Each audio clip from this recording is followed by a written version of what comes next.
What's going on, YouTube? Ferocity. I hope you guys are doing well. There has been something missing for me in the Call of Duty formula for the last couple years. And I can't quite put my finger on it, but when I play Modern Warfare 3, Modern Warfare 2, heck, even Call of Duty Vanguard, there was something fundamentally missing. And maybe it was the overall formula that Call of Duty is going with today is just too far off what I'm familiar with. But it's very clear to me that there's something fundamentally missing from what made me fall in love with this game compared to what it is today. And then I get to watch something like the NX1 leaks that have been flooding Twitter or X or whatever you want to call it over the weekend. And this was a Neversoft developed Call of Duty game that looks exactly how Call of Duty should look. I mean, yes, it is very much dated. It is very much a part of the era it was created in, but I watched the gameplay and immediately I'm taken back to the golden era of Call of Duty. I'm immediately taken back to how Call of Duty should fundamentally look and play. The menu system, the overall UI looks very clean, looks a lot better than it does today, and the way players move looks a lot smoother, a lot more cohesive than they do now. Now, granted, this game wasn't around when sliding was around and so on and so forth, but just the overall look and feel from what I can see from these leaked videos, which I'll link down below in the description, this screams Call of Duty to me. This screams what this franchise needs to go to moving forward. We need to stop lending so much to the tactics of other games and go back to the core of Call of Duty, go back to the roots of this franchise. And the more and more that I find videos of NX1, the more and more I am saddened of what's happened over the last 10 years. I'm not saying NX1 would have been an incredible Call of Duty game or Call of Duty Future Warfare. I'm not saying that. What I am saying, though, is that it at least would have followed that identity that Call of Duty had for so long. It would have been able to ingrain that same style of gameplay that we've seen. And unfortunately, they kind of went astray from this not far after, right? Ghost came out, and then what followed suit? Advanced Warfare, then Black Ops 3, and then Infinite Warfare. And the waters kind of got muddy at that point. The games weren't performing the way they should have. Yes, the titles were still selling, but the overall community perception wasn't the same as it was during its heyday, during the Black Ops 2, Black Ops 1, Modern Warfare 2 and 3 eras at all. And NX1 kind of showcases a little bit more of what those eras represented, what those eras looked like.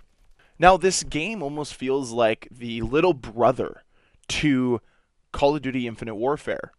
And fair enough. I mean, it kind of has that same aesthetic, that same feel. And if it had come out at the time that it was supposed to, which would have been right around 2013, 2014, I think it would have been better received than Infinite Warfare because, heck, I'm sure those of you that have been around the Call of Duty scene for a while know why Infinite Warfare went over like a wet fart with this community. It was because we had 3 straight futuristic games and people wanted to move back to boots on the ground. And it was like Infinity Ward ignored all of those requests and Activision ignored all those requests and instead went forward with a worse version of Black Ops 3. It was worse in every single way, and that was probably the biggest disappointment. Is it wasn't a good game, and Black Ops 3 was far superior in every single way. And then I look at this stuff from NX1, and I see the potential it had.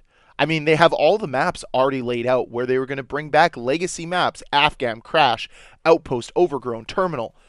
Those are pretty awesome maps. I mean, am I dying to play Overgrown again here in Modern Warfare 3? No, because the core gameplay of Call of Duty has changed so much from when Overgrown was a good map. Same thing goes with Terminal. I mean, the maps, the way they play here in Modern Warfare 3 are vastly different than how they played back in Modern Warfare 2 and Modern Warfare 3 in 2009 and 2011. And they would have played differently than they would have here in NX1.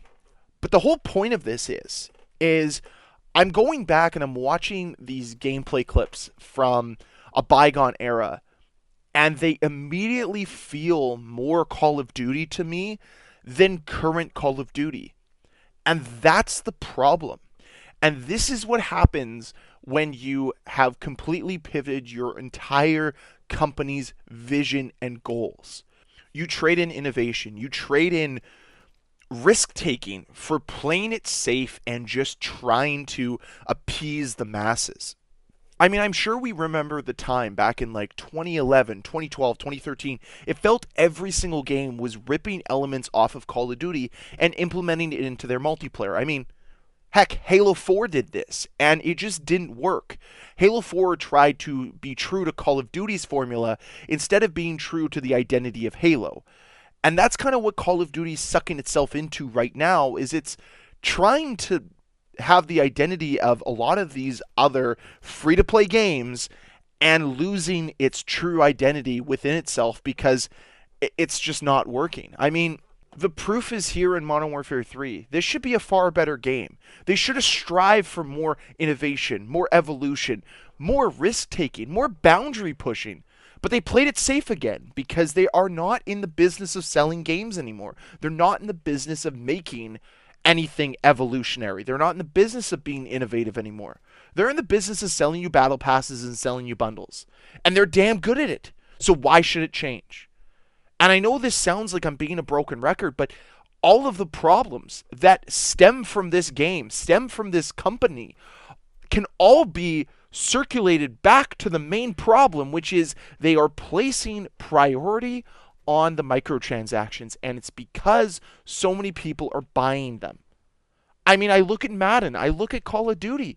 The problems are the exact same. We're not asking more out of the developers because we're showing them that it's okay to put in the bare minimum. It's okay to not put in the effort. And then I look at something like NX1 that was developed back in the early 2010s, and I see passion. I see innovation. I see them actually trying to push boundaries.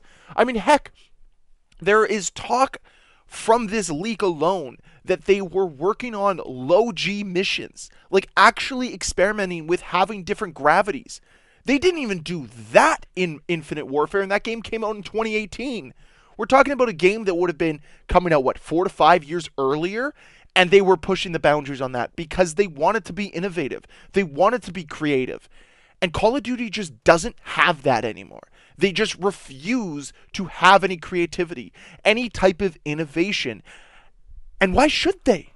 Like, if I was running Activision, as much as like I'm a passionate guy and I'd love to see Call of Duty be better, be more innovative, how could I deny making all this money from all of you that throw every cent you have at buying the newest skin, at buying the newest flavor of the month in the battle pass? Like, it makes no business sense to abandon the current model because the current model makes the money. And that's what makes it so frustrating.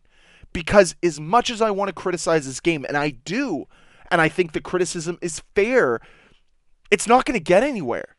Because this community that equally criticizes the game will talk out of both sides of their mouth, criticize the game isn't good enough, and then go spend $30, $40, $50, $60 on the game and wonder why nothing changes. I mean, you're the problem. You're the problem. If you spend money on the game post-launch, you're the problem. Shut your mouth and never open it. You are making the bed that you are lying in right now by you being complacent with what's going on. But yeah, I mean, I know that I say the same things over and over and over again. I know that I repeat points, but they bear repeating until people actually cognitively understand that you're not helping the situation. Nothing is going to get better. Nothing is going to change. I mean, I made a video about that recently. But yeah, anyways, I wanted to talk briefly about this NX1 stuff because I found it fascinating. And realistically, looking at this, it really does feel like a bygone era and a game that could have actually thrived and something that I would love to see Call of Duty go back to. Sure, it's simple. Sure, it's basic. But sometimes there is beauty in simplicity. And I love simplicity. Simple as that. I do want to end this video off by saying thank you guys for watching the video. Hope you enjoyed. If you did, let me know down below what you thought about the NX1 leaks. Would love to hear your thoughts about that down below in the comment section. And as always, guys, thank you very much for watching. If you enjoyed this video, please hit that like button. If you want to see more videos from me, please hit the subscribe button.